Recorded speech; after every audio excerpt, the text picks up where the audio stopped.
बिस्मिल्लाहिर्रहमानिर्रहीम। अस्सलाम वालेकुम।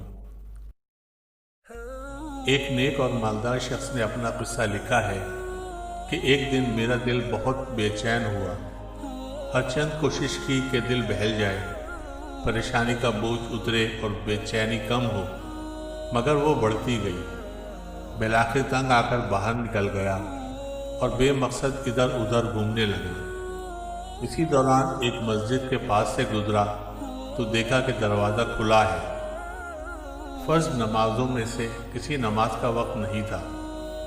मैं बेसाख्ता मस्जिद में दाखिल हुआ कि वज़ू करके 2-4 रकात नमाज अदा करता हूँ, मुमकिन है दिल को राहत मिले।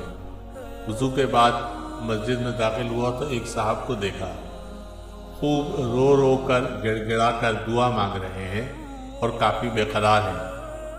गौर से इनकी दुआ सुनी तो कर्जा उतारने की फरियाद में थे।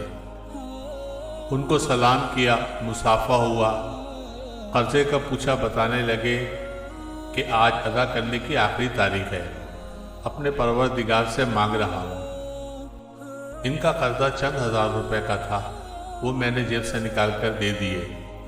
उनकी आंखों से आंसू छलक पड़े और मेरे दिल की बेचैनी सुकून में तब्दील हो गई।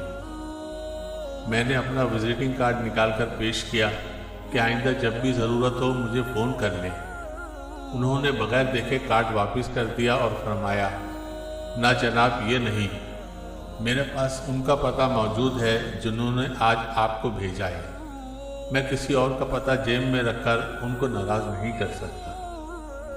अगर आपको हमारी वीडियोज़ अच्छी लगती है तो प्लीज़ इसको लाइक, शेयर और सब्सक्राइब करें। शुक्रिया।